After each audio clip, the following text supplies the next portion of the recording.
आमदार संजय गायकवाड आणि पुस्तक प्रकाशक प्रशांत आंबी यांच्यातील वाद आता चांगलाच पेटलाय। शिवाजी कोण होता या पुस्तकावरून झालेल्या शिवीगाळ प्रकरणाचा निषेध करण्यासाठी आज बुलढाण्यात गायकवाडांच्या घरावर मोर्चा काढण्यात येणार होता। मात्र पोलिसांनी प्रशांत आंबी आणि त्यांच्या सहकाऱ्यांना चिखलीतील एका हॉटेलमध्ये स्थानबद्ध केले। या कारवाईनंतर आक्रमक झालेल्या आंदोलकांनी हॉटेल बाहेर पडत रखरखत्या उन्हात भर रस्त्यात पुस्तकाचे सामूहिक वाचन आणि जोरदार घोषणाबाजी केली। पोलिसांनी सर्व आंदोलकांना ताब्यात घेऊन आता कोल्हापूरकडे रवाना केले आहे। सिंदखेड राजा येथे राजमाता जिजाऊंना वंदन करून हे आंदोलक परतणार असून या प्रकारामुळे जिल्ह्यात तणावाचे वातावरण होते।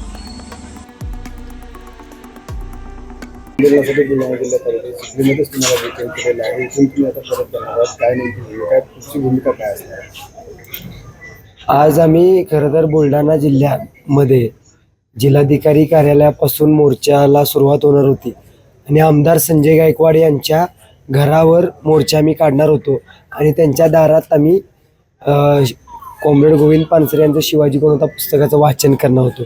पण पोलिसांनी मला चिखलीमध्येच डिटेन केल्यामुळे खरं तर ही चांगलीच गोष्ट झाली। आम्ही आज 2 ठिकाणी आंदोलन केलं, तिथलं आंदोलनसुद्धा यशस्वी झालं आणि इथलं आंदोलनसुद्धा यशस्वी केलेलं आहे। फक्त पोलिसांनी अशा पद्धतीने जी दडपशाही केलेली आहे त्या दडपशाहीचा मी परत एकदा निषेध करतो आणि आंदोलन आमचं सुरूच राहणार। उद्या एक प्रेस कॉन्फरन्स उद्या किंवा परवा आम्ही सिनियर कार्यकर्त्यांशी बोलून ठरवतोय। फक्त आमदार संजय गायकवाडांना मला जाता एवढंच सांगायचं आहे की जिनके घर शीशे के होते हैं वो दूसरों के घर पर पत्थर नहीं मारा करते। त्यामुळं उद्याच्या प्रेस कॉन्फरन्सला मी का म्हणतोय याचं उत्तर त्यांना मी। आता तुमचा प्रवास कसा असणार? सगळं तुम्ही कोल्हापूर जाणार आहात? आम्ही बुलढाणा हा जिजाऊंचा जिल्हा आहे, त्यामुळं सिंदखेड राजाला भेट देऊन जिजाऊंना वंदन करून आम्ही कोल्हापूरकडे निघतो। काय संदेश देशाल तुम्ही बुलढाणा लोकांना आणि संजय गायकवाड?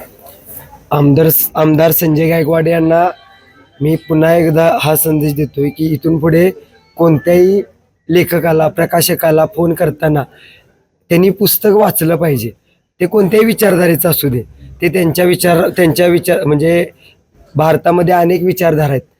आंबेडकरवाद आहे, मार्क्सवाद आहे, हिंदुत्ववाद आहे, सावरकरवाद आहे, अशा अनेक विचारधारा आहेत।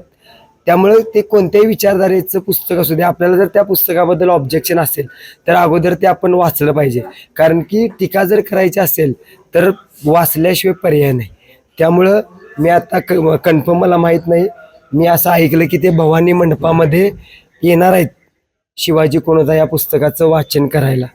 अगोदर मी कन्फर्म करतो, पण जर ते खरोखर येणार असतील तर तिथं आम्ही त्यांचं स्वागत आहे, कारण की पुस्तक वाचल्यानं माणसाचं चांगलंच होतंय। कारण की शिक्षण हे वाघिणीचं दूध आहे, जो ते पिल तो गुरगरल्याशिवाय राहणार नाही। धन्यवाद। अन्याय झाला असं वाटतं? अन्याय आता आमच्यावर जो झालाय, जो माझ्यावर झालाय, तो संपूर्ण महाराष्ट्र बघतोय। त्यामुळे ते आता पुन्हा नव्यानं मला सांगायची गरज नाही। इथे येऊन पुन्हा अन्याय झाला? हो, इथे येऊन पुन्हा अन्यायच झालाय, पण ठीक आहे, कायदेशीर मार्गाने आम्ही त्यांच्यावर जी कलमं पडायला पाहिजेत ती सर्व कलमं आम्ही दाखल केल्याशिवाय शांत बसणार नाही। कालच आसिम सरोदेंनी प्रेस कॉन्फरन्स घेतलेली आहे आणि त्यांनी जवळजवळ अर्धा तास हे सांगितलेलं आहे की कशा पद्धतीनं यांच्यावर ही कलमं का दाखल होतात।